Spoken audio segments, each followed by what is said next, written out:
नमस्कार, जय श्री राम। आपका हमारे यूट्यूब चैनल पर हार्दिक स्वागत है।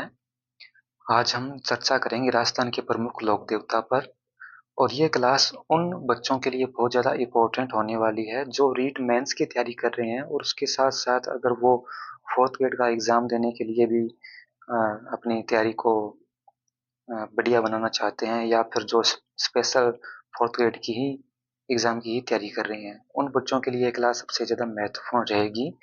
और वो क्यों रहेगी? वो इसी कारण रहेगी क्योंकि मैं यहाँ पर जो क्वेश्चंस करवाऊँगा, जिस चीज़ को मैं बताऊँगा कि ये आपके लिए बहुत ज़्यादा इम्पोर्टेंट है, जिस चीज़ को मैं अंडरलाइन कराऊँगा, वो क्वेश्चंस आपको रीट मेंस और 4th ग्रेड के अंदर देखने को मिलेंगे। गोगा जी का जन्म 946 ईस्वी को चूरू के ददरेवा गाँव में हुआ था। यहाँ पर इम्पोर्टेंट क्वेश्चन ये बनेगा कि गोगा जी का जन्म कहाँ पर हुआ था? ददरेवा गाँव के अंदर हुआ था, चूरू के अंदर।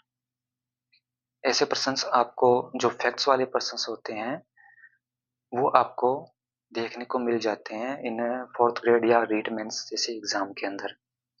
इनके पिता का नाम जेवर सिंह तथा माता का नाम बादशाह था और गोगा जी के गुरु का नाम गोरखनाथ था।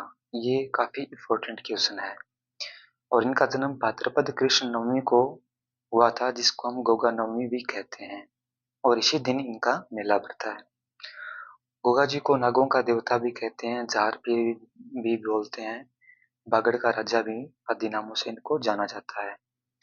इनके ऊपर 2 ग्रंथ लिखे गए, गोगा जी का रसावला और कायम रासो। गोगा जी का रसावला बिट्टू मेर जी ने लिखा, कायम रासो जान कवि ने लिखा।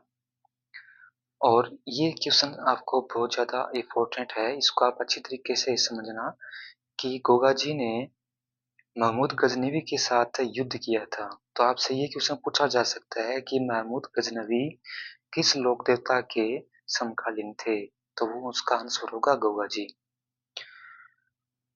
और गजनवी ने ही गोगा जी को झार पीर की उपाधि दी थी और 1 साल के अंदर यहाँ पर 11 माह तक मुस्लिम पुजारी रहते हैं, जबकि 1 माह भाद्रपद यानी भादवे के अंदर यहाँ पर हिंदू पुजारी होता है और किसान 9 घाटों की राखी हल पर बांधते हैं। ये भी अच्छा क्वेश्चन है। गोगा जी के भक्त संकल नृत्य करते हैं। गोगा जी के थान खेजड़ी वृक्ष के नीचे बने होते हैं। गोगा जी का जन्म स्थल ददरेवा था, जहाँ पर इनकी शीर्षमेढ़ी बनी हुई है और इनका समाधि स्थल गोगामेढ़ी नौर हनुमानगढ़ था, जहाँ पर इनकी धूलमेढ़ी बनी हुई है। नौर की गोगामेढ़ी की बनावट मकबरी नुमा है, जहाँ पर जिसका निर्माण फिरोज तुगलक ने करवाया था, जिसको वर्तमान स्वरूप महाराजा गंगा सिंह ने दिया। सांचौर में गोगा जी की ओल्डी नमक स्थान पर गोगा जी का मंदिर बना हुआ है, जिसको हम किलनियों की ढाणी भी कहते हैं। गोगामेढ़ी मुख्य दरवाजे पर बिस्मिल्लाह लिखा हुआ है। गोगा जी की फड़ का वाचन टेरू और मादल 2 वाद्य यंत्रों के साथ बोपों के द्वारा किया जाता है।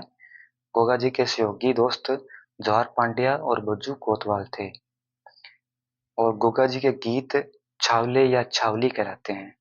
तो आज हमने गोगा जी के बारे में सारी डिटेल अच्छी तरीके से जान ली है। तो यहाँ पर मैंने जो चीज़ें अंडरलाइन की हुई है, उसको आप अच्छी तरीके से याद कर लेना। ये क्वेश्चन ही आपको एग्ज़ाम के अंदर दिखेंगे, इसके अलावा इसके अंदर कोई क्वेश्चन आपको एग्ज़ाम के अंदर नहीं देखने को मिलेगा। और ये स्पेशल उन बच्चों के लिए है जो रीट मेंस की या 4th ग्रेड की तैयारी कर रही हैं। उनके अंदर ये क्वेश्चन ही आपको मिलेंगे, इसके अलावा आपको पढ़ने की कोई ज़रूरत नहीं है। इनको आप अच्छे से तैयार करके जाइएगा क्योंकि उन एग्ज़ाम्स के अंदर सिर्फ़ फैक्ट वाले क्वेश्चन पूछे जाते हैं, जो सिर्फ़ इतना ही है इसके अंदर। बाकी की क्लास के अंदर हम अगले लोक देवता पाबू जी के बारे में पढ़ेंगे और इस तरह से हमारी ये सीरीज़ लगातार चलती रहेगी।